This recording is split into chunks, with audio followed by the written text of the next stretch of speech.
Friends, നമ്മുടെ teenage പ്രായത്തിലുണ്ടാകുന്ന ഒരു പ്രശ്നമാണ് നമുക്ക് സ്കിന്നിൽ മുഖക്കുരു. അപ്പോൾ ഈ മുഖക്കുരു എങ്ങനെ മാറാം? നമ്മൾ പല ഓയിൻമെൻറ്റും മറ്റു പല മെഡിസിനും നമ്മൾ ട്രൈ ചെയ്തിട്ടും മാറിയിട്ടില്ലെങ്കിൽ നമ്മൾ ആദ്യമായിട്ട് എന്ത് ചെയ്യണം?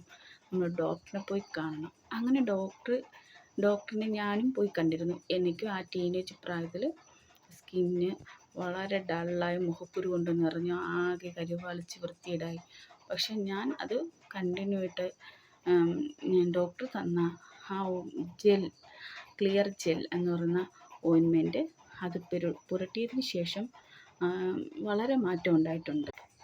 ഇതാണ് ക്ലിയർ ജെൽ. നമ്മൾ മനസ്സിലാക്കണം, ക്ലിയർ ജെൽ എന്ന് പറയുന്ന ഒരു ഓയിൻമെൻറ്റ് ഇത് ജെൽ ടൈപ്പ് ആയിരിക്കും.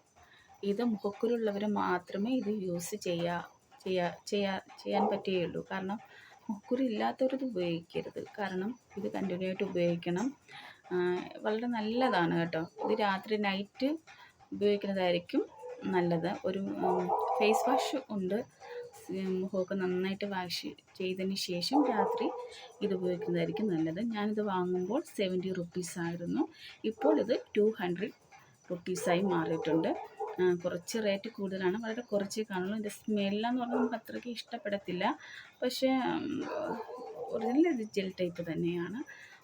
ഇത് സ്ഥിരമായിട്ട് ഉപയോഗിക്കണം. ഇത് നിർത്തരുത്. ഉപയോഗിച്ച് കഴിഞ്ഞാൽ നമ്മുടെ സ്കിന്നിലുണ്ടാകുന്ന മുഖക്കുരു അങ്ങനെയുള്ള പ്രശ്നങ്ങളൊക്കെ ഒരു പരിധി വരെ മാറുമെന്നല്ല, കണ്ടിന്യൂ ആയിട്ട് ഉപയോഗിച്ചാൽ തീർച്ചയായിട്ടും മാറും. ഇത് ഡോക്ടർ റെക്കമെൻഡേഷൻ ചെയ്തത് തന്നെയാണ്. എല്ലാ മെഡിക്കൽ ഷോപ്പുകളിലും ഇത് അവൈലബിൾ ആണ്.